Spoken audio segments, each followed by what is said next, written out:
All right, welcome everyone. Great to see you all here for our bi-weekly webinar. Today, I just wanted to bring you all back from Thanksgiving. We appreciate it. Obviously, over Thanksgiving, the Omicron, or what, let me see, how do I pronounce it here? A new variant has come out, if you will. I didn't want to pronounce it yet because there'll be many other names over history. And that caused the market some trepidation for a couple of days, which you saw.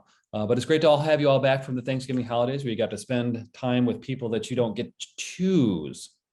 It's called family. so it's a lot of fun. We get back, we have a good time, have some great jokes. Some people do hunting. There's a lot going on during this time. So we appreciate welcoming you back and welcoming you back right into the middle of a lot that's going on. I'd like to sometimes, I don't really do this often, but glance at the headlines. You know, you've got private payrolls, you got the Dow jumping 250. It was down, significantly yesterday as well. I think it was on the day between Thanksgiving, and it's almost always between Thanksgiving and Saturday. The same thing with when Christmas is on a Thursday.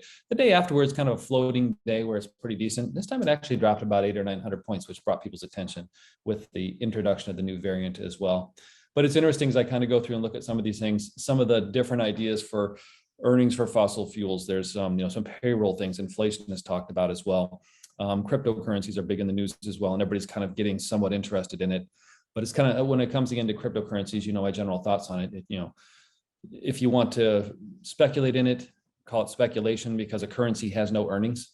And remember, currencies are, and you're going to have probably had a lot of questions about currencies do not have a business case. So there's no earnings behind the Swiss franc. There's no earnings behind, the US dollar per se. And there's really no earnings behind most cryptocurrencies as well. So again, speculation with them, but make sure you can lose everything you put in there. I'm not saying that you will, I'm just saying make sure you know that you could in that case, in that scenario. But there's a lot going on, both in planning and taxes, tax proposals, politicians not getting along as well, which is kind of an interesting piece. But I'll touch base on a few more of those as we go through. But as you know, I like to go big. So big, my gratitude will be one word, and I'll call it family. Got to see my 94-year-old grandfather and spend about 4 or 5 hours. I spent 4 days with my mom as well, which was great. Got to see my family in Cedar Rapids, in-law, if you will, and had a great time there as well. So it was really wonderful to see a lot of people that we hadn't seen in a long time. So that's my go big. How about yourself, Kim? Hey, good morning, everybody. Good to be here with you all. Yeah, my go big is my family got to see him over the holidays for Thanksgiving. Really nice to see my dad as usual, and did a little hunting and saw my cousins up north as well. And actually didn't do any hunting, but I got to see my family, which is really important. So also connections in the community. I get to meet a lot of new people. I'm really lucky that way. I'm fortunate through Adriana, my daughter who plays basketball, meeting some really nice people in the community. I think in the recent newsletter, Chris said something. Most people are good. There's a lot of good people out there. There's a lot of great people out there, and so also some notable people. I'm not going to name drop right now, but really nice to meet some of these people and make connections in the community when I'm out and about as well. Awesome. Thank you. How about Zach? Thank you, Chris. I will follow suit as well and just say extremely grateful after last week for family. And as you go through life a little bit more, you become more appreciative of smaller and smaller things, and just very appreciative to get out of the city of Milwaukee and this area and get back to my hometown and the roots, and just driving through and kind of the humility that's brought from a small town of 800 people. And just in general, I just really appreciated every single moment I had at home last week. Awesome. Thank you very much. One thing I found out is I've got some German heritage in my family. So I hate jokes about German sausage. They're the worst. Anyway, so as you go through, there's always a good one like that. You can bring up some heritage, and it's a good time to talk about heritage as you go through as well. It's something I think in America is dying. So just the heritage of where you're from, who you are. So making jokes about it, but bringing it up to people, bring up some of the fun idiosyncrasies of being, say, German or Swedish and eating lutefisk and whatever. Recently, though, and you guys have heard about this, is the borders of Finland have been closed, right? There'll be no one crossing the finish line. At any rate, so there'll be no races, nothing will happen. Oh, wait, maybe that means something else. Anyway, I heard that on the news and I was kind of concerned. At any rate, as we move forward here, there's a lot of serious things going on. We'll talk a bit more about those. I'm going to bring on, though, before we do that, the most important portion of today's broadcast, which is going to be the housekeeping done by our wonderful teammate, Angela. So Angie, what do we have going on that people need to know and throw on their calendars in front of everything else? Thanks, Chris. Hello, everyone. Hope everyone had a very blessed Thanksgiving. We do have some updates to the bulletin that went out on Monday. So Thursday, December 9th, please join us for the Capco Christmas Wonderland here in Grafton. Those passes have started going out. They are electronic. So you will be receiving those via email. Those did start going out yesterday. We are still taking RSVPs. So again, that is going to be Thursday, December 9th. The Gentian team will be there from 5 to 6. The display is open from 5 to 8. So feel free to come and join us and check out the lights. It's a spectacular scene. So we will be there and hope you guys can join us for that. Sunday, December 12th, Gentian is a proud sponsor of the holiday traditions here at the Mequon Public Market. Sunday is going to be a gingerbread theme.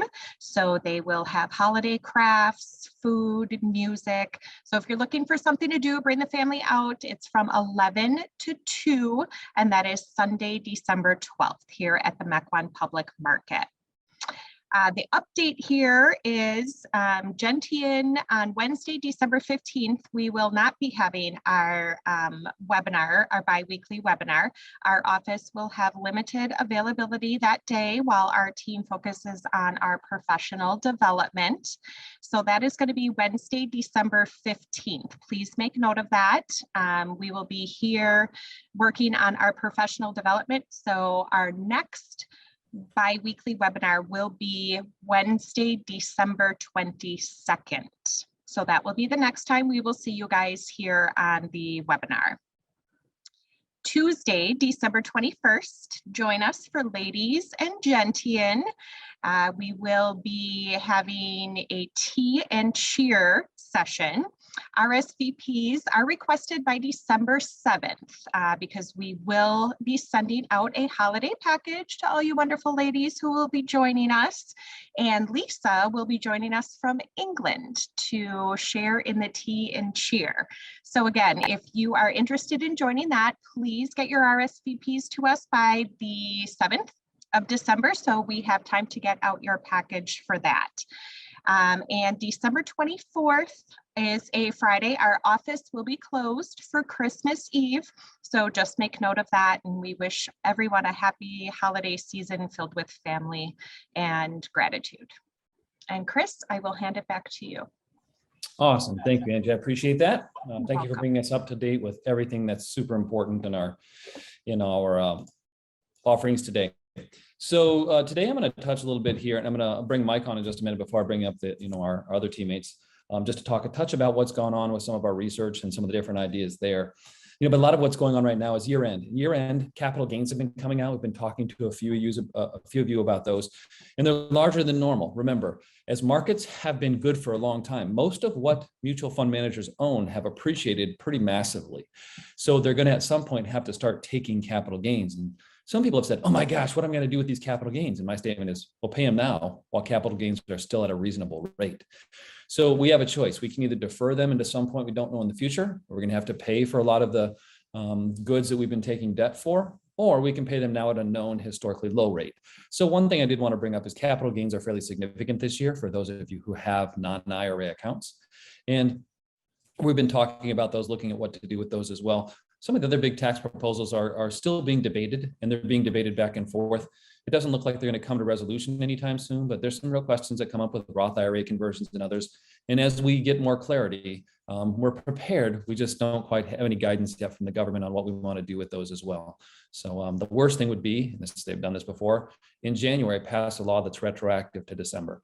But they do that. I've seen it happen a couple of times in my life and career. So we'll see, we'll follow that. Remember, it's our government. They're here to help us. So at any rate, as we continue to go forward, some of the things we're seeing as well, I think that are important out there pushing on us is inflation. We're starting to see in some areas, I just saw this week that some of the supply chain constraints are beginning to let go. I was at a car dealership this weekend looking with my mom, and they said that they all believe that within a year, there are going to be more vehicles than you'd ever want.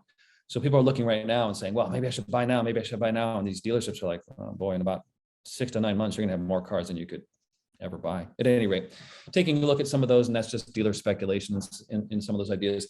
We're also looking at how to alleviate this. This is a good piece as well. Inflation is caused by demand, right? It's caused by demand. And how much demand? More demand or less?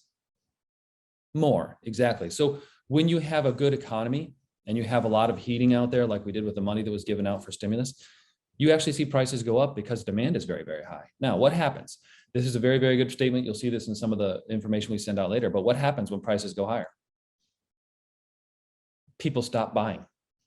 I remember this, Nick Murray brought this up about 7 or 8 years ago, when maybe 10 or 12 years ago, when oil prices went up to like $150 a barrel. He said, people are going to stop driving. I thought, man, this guy has lost it. Americans are not going to start driving. He has no idea what he's talking about. 6 months later, guess what happened? During the summer, the time most Americans travel, Americans didn't drive. The price of oil plummeted. So you look at this, high prices do curb demand. So you'll find that at some point in time that will occur with inflation as well. So you'll see that, but it might not be for a year or two as people still get moving in that piece as well. So before I go into more of some of the different ideas that we have on the economy, cryptocurrencies, all the kind of ideas, let me bring up Mike. Mike, so what's going on in the world of research? Thanks, Chris. So I just kind of wanted to bring one big thing that that our providers and our partners have been kind of talking about. We had a bunch of meetings at the end of October, moving into November. And one thing that they talked about before the new variant ever became a thing was that new variants are going to happen. And what is that going to do to the economy? Well, the general consensus is that new variants will not derail the economy. There could be brief moments of slowdown, but not shutdown.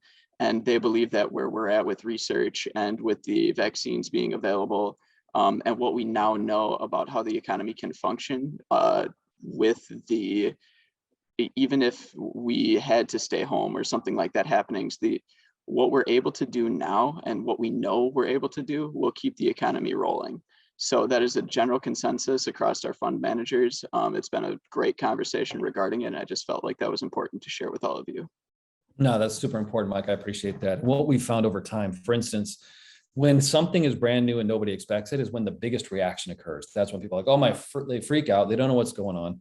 But the second time it occurs, so for instance, I asked people once the first building was hit, about a month later at one of our client education programs, who here believes there'll be another terrorist event on US soil? Everybody raised their hand.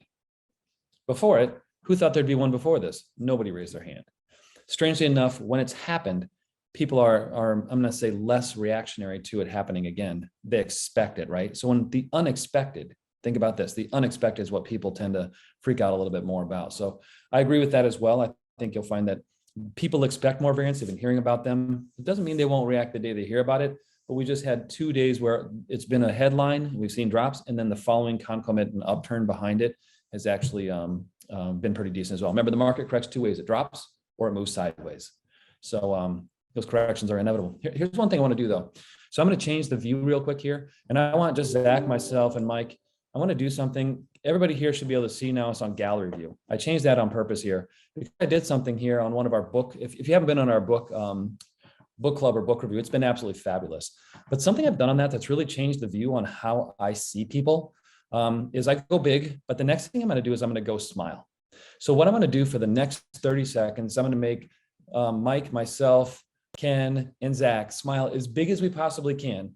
And just look at it for 30 seconds. Look on the screen, see us. Just see us smiling, and just smile as big as you can, like something's really funny. And what you do, look around at the other people on there. It's amazing. We're like, oh my God, look at this. Oh, this is like, so when you look at people smiling and laughing, what I noticed with all 30 on the screen, my mood was lifted more than almost anything I've ever seen. So a smile is infectious, even if you fake a smile. So I'm going to start not only with going big, I'm also going to do a smile. At any rate, that's a great mood lifter. I know it's off schedule, but that's just the way I am. So I'll put us back to follow the host view, which is us as well in the speaker view. But anyway, I just wanted to change that up real quick as well. So a couple of things. How about yourself bringing things into view for us? Zach, why don't you bring on what's going on in some of the markets and some of the ideas we should follow there? Sounds great, Chris. We'll go through kind of the markets, where they're at, where they've been since really your 9/30 statement, your end of September statement. Also, just bringing in a little perspective again on the number of drawdowns that we tend to have on an annual basis and on a monthly basis throughout the year. and then a few really interesting facts that we found since our last bi-weekly webinar as well. But starting off with the markets, the S&P 500 is still up 21.59%, which is about 3% off of recent highs going into today, but is still 6% higher since your end of September statement. And if you remember Chris going through the bumpy road to the long-term average a long time ago from dimensional funds, talked about how the long-term historical average of the stock market since 1930 is 10%, but it's only been within 2% of 10% 6 times since that time. So great to have perspective with that. The Dow Jones up 12.67% for the year. The NASDAQ up 20.56, which is actually up 2% since our last bi-weekly webinar earlier this month, and up 12% since your end of September statement. So really interesting to see. That one is more heavily weighted towards technology, and technology has actually done really well over these last 2.5 months or so. The Russell 2000 is up 11.35 with growth up 2.02 on the year and value 21.55. So still having the disparity between growth and value on the small capitalization stock side. And those were actually affected a little bit more since your 9/30 statement, about a 6% or so temporary correction on those side. On the international side, excluding the USA, up 2.83%, and emerging markets down 4.76. As we talked about continually throughout the year, emerging markets and a lot of international countries are having a little bit more trouble rolling out the vaccines, recovering from COVID, and just really interesting to continue to observe there too. And as we always talk about, one of the biggest mistakes people make is looking at those numbers, rotating out of what isn't doing well to get into what is, and what ends up happening is end up reverting to the mean. Whereas the annual active rebalancing, which we try to do every single year throughout your accounts, does that for us. Sells high, buys low, and gets us back to the original allocation. Just with the recent volatility we've had really since last Friday, a 2% drawdown over the course of history happens 14 times per year, or more than once a month. A 3% drawdown happens 12 times per year, almost exactly once per month. And going into the middle of September, we went 223 trading days, or just under 11 months, without a 3% correction. So this volatility, when the news shares the big numbers, the point drops, it's completely normal, right? And leading into what Chris said about Nick Murray, he's got a tremendous piece that we'll be sending out here. And inflation has been a big consideration for people. We see it on the news. We're seeing those larger numbers. And if we're concerned about inflation at all, Nick Murray talks about why it's all the more reason that not that we want equities, but that we need them to outpace inflation. Some really interesting facts that we found, and we try to bring positive facts to you guys just in general. But according to the Labor Department, the jobless claims down 71,000 from last week, and is the lowest since November of 1969, or over 50 years. So really interesting to see the recovery since last March with COVID and the dramatic jobless claims we had then to people going back to work. Brought to us by MFS by the numbers. We hear a lot more about electric cars. There's a lot more credits out there now tax-wise if you're purchasing an electric car. Right now there's 45,500 existing charging stations. They think we'll need about 2.4 million by 2030. So really interesting to see the effect of that, the businesses that come out of it, and who capitalizes on it. One real quick thing, and I'll pass it back to Chris and Ken, but for an exercise for today, I was just going through and looking at the world news just to try to find what people are seeing, what's really out there, to bring you guys a few more interesting facts. And there was 29 headlines on the first 2 scrolls with my mouse. 21 of them were bad news or something that was promoting fear or a negative emotion of some kind. As I was reading through it, I literally could feel myself, Omicron, all these different things, China and Taiwan and all of these different headlines. I could feel myself actually getting in a negative mindset. And all I did was go into Google then after that and type in good news, and found the goodnewsnetwork.org. And there was an entire page plus more of different videos of great things that are happening in the world. And immediately, probably within the next 10 or 15 seconds, I felt my mood shift back the other way. So it made me extremely appreciative of us going big.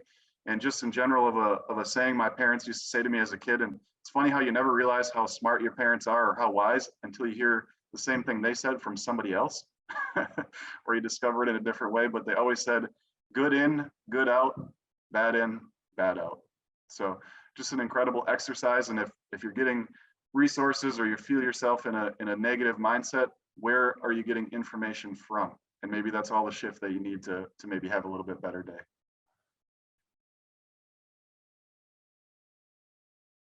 Thank you, Zach. And by the way, Zach said the word shift. I'm not sure what it said on the thing, but it was the word shift. So what's interesting, you know who's most excited about Omicron? It's not an Omicron, that's a different one, but Omicron? Delta Airlines.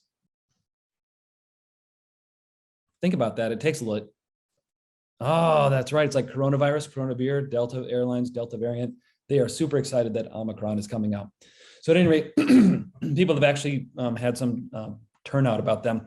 So one thing I wanted to do as well, have you ever dealt with somebody who's completely naive to any subject? How easy is it to talk to them about something? You have no memory, no recollection of what you're talking about. You have to start from square one. It's like sometimes talking to a foreigner who doesn't even speak English, right? The good news about Omicron coming out is the body actually has a memory. Even if it's a different variant, it has a memory.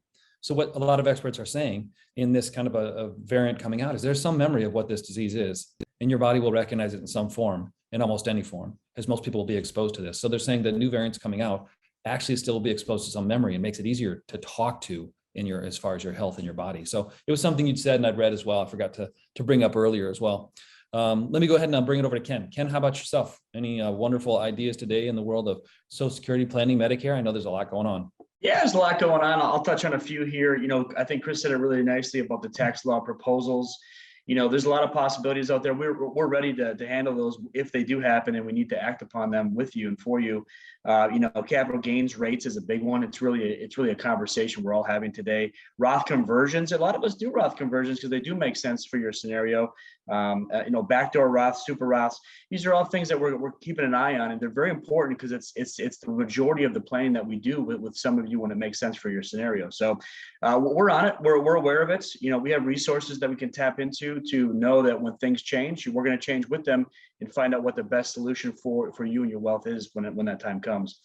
When it comes to Social Security, you know, I want to bring up a few things here. I've noticed when I've called a few of you, you've actually told me that our numbers are showing up as spam, believe it or not. And so, you know, if you see something from Mequon, Thiensville area, most likely it's us trying to give you a call and just to connect with you and update you and see what's going on in your life. So just wanted to bring that to your attention because some of you aren't answering the phone calls because you do think it is spam, and hopefully we haven't been demoted that much in your life. So, but also when it comes to Social Security, I got a really interesting email from the Social Security Administration themselves. I just want to share my screen with you really quickly, and then I'll pass it back over to Chris on this one. But it's about scams. They're very real. They're very convincing. And I just wanted to bring this up to you. And let me see if I can share my screen with you very quickly, just to show you what it will look like. I got this from the Social Security Administration. It says, if you receive a call, text, or an email that threatens to suspend your Social Security number, even if if they have part of all of your Social Security number, arrest of legal action, demands or request immediate payments, requires payment by gift cards, prepaid, all these things that are out there, pressures you for personal information, requests secrecy, seizes your bank account, fake documentation, false evidence. It's a scam. So the IRS will never call you. Social Security will most likely, not send any of these things to you. How many phone calls have we gotten recently on our cell phones that says, hey, by the way, if you don't respond or press 1, legal action will be taken against you. I mean, these are all things that are out there. Just be aware of them. We love you guys. We want to protect you as much as we possibly can and bring you this information. I know it's not the most positive information, but it's information that can certainly protect you and your family and your wealth and your money. So with that being said, I'll pass it back over to Chris. Awesome. Thank you very much, Ken. I appreciate it. A couple of different things, you guys, anybody here watching by any chance the Beatles on Apple Plus? They actually came out with, I think it's something like 74 unearthed hours of video of the Beatles recording their last album, and also a lot of audio going with it as well. So over the weekend, my mom and I watched 2 of them. I'll make a statement. They're arduous. The first 2.5-hour one, the next almost 3-hour one is arduous. Unless you enjoy jam sessions of seeing how things are put together. But actually in as well, you can figure out why did the Beatles break up? And everybody knows it's because they began to bug each other. At any rate, as you go through, you can see it in there as well, but it's some cool stuff going on as well. I did want to give you a little bit of something serious here though, because it's something that I think is important. And this is a very, very important thing for all of us. It struck me too. I got to ask you, who's a leader? When I ask you, who is a leader? Who is it? Guess what? Everybody who's pointing or thinking of somebody should point their finger right back at yourself. It's everybody. Even the least influential person in the world during their life will influence 10,000 people. Maybe it's not with what you say, but it is definitely with what you do. People watch you and they hear the words you say, and they typically, since most people talk a lot and don't do anything, you'll find they tend to be dismissive with those. But what you'll find, kids, parents, friends, coworkers, they watch what you do. So when you take a look at it, you can tell yourself any story you want, but make no mistake, people will watch what you do versus what you say. I thought that was an important one. It does show how integrity is important to make our words match up with our actions. Oh, I hope to do, I hope to do, I hope to do. You know what hope is? Hope's telling me I'm probably not going to do it. I might come over to that game at noon with you guys on Thursday. Might means I'm probably not coming. Just learn that. It's going to help you out tremendously. So leaders are you. I just wanted to make sure that we understood that piece as well. I want to leave maybe us on this. There's a lot going on with taxes. We'll keep you posted. So on the planet side of the equation, we're really up to the latest that's going on. There's a whole bunch of court cases. There's a whole bunch of stuff going on as well in some of the legal proceedings of private life insurance, which you don't need to know. We follow that kind of stuff as well. But what I really wanted to do is, as we get more information when it comes to tax law, should I do a Roth conversion? Should I not? If there's a correction at the end of the year, should I? There's all sorts of questions like that. We'll make sure we can do as much as we can, but there becomes year-end items as well. With such a big rush toward the end of the year, Raymond James has a tough time fulfilling all the conversions after about December, say 15th or 16th. So beyond that date, and I think their date they put out there might be December 7th, just to make sure the ones that they get in are actually done. We've had others push through before, but remember, it becomes more difficult after that time. So it's another week or two before we can actually probably hit that deadline. But I just want to say, it doesn't look like they're coming to resolution right now, but I wanted to make sure that was a big part of what we have coming up, and keep you educated onto the process. So one thing I want to leave you with is this. So and this is something that came up in the book club. I just happened to be writing, and I found this fascinating. So I want you to, if you have a pen or pencil, go ahead and take it out. I want you to write down the word agree, A-G-R-E-E. I'll give you a moment. And for those who don't have a pencil, just write it in your head. A-G-R-E-E. Right next to it, I want you to write the word A-R-G-U-E. Agree. You can put in between it a little VS, versus. Agree versus argue. Let me ask a question. What's the difference here? The difference between these two is one letter. What's that letter? It's you. So it kind of pointed me to the solution of, you know what? You, me, Chris Doty, is a solution between being agreeable, working toward agreement, or arguing for the sake of argumentative. Many of you probably 10 years ago might remember the experiment where I decided to take whatever the opposite side was of maybe religion or politics in a few meetings, and quickly found out that that was a horrible idea. So if somebody said they were Democrat, I'd say, are you Republican? Somebody said they're Republican, are you Democrat side? And I realized that was probably the dumbest idea I've ever had. I thought it'd be fun just to test it, and I just realized that's just no good idea. But here's the interesting part.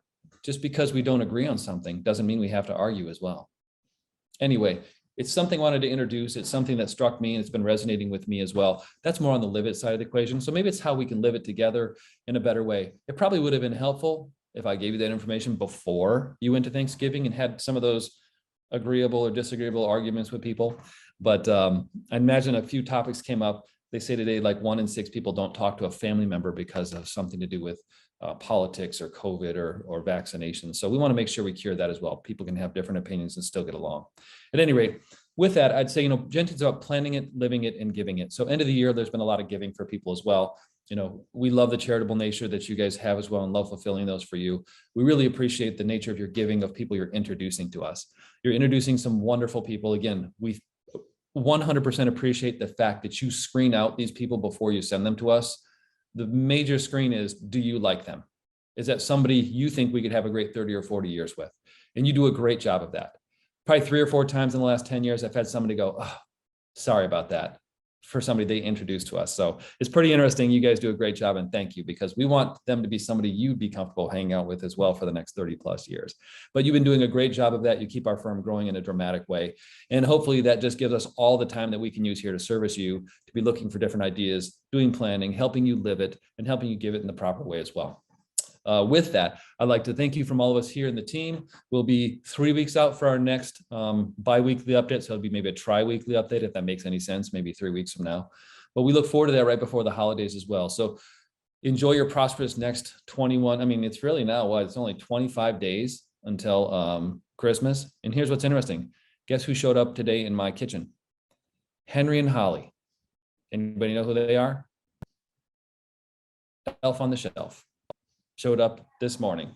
So very cool to see. It was nice to see them show up. I didn't even know it was December 1st. It was magic again. Every year it's magic. I don't know how these things happen, but it was kind of fun. With that, keep the magic happening for all of you and your families. We appreciate it. I don't care how old or young you are. You're all young enough to have fun. With that, stay grateful, be kind to each other, and have a wonderful 3 weeks before we talk to you again.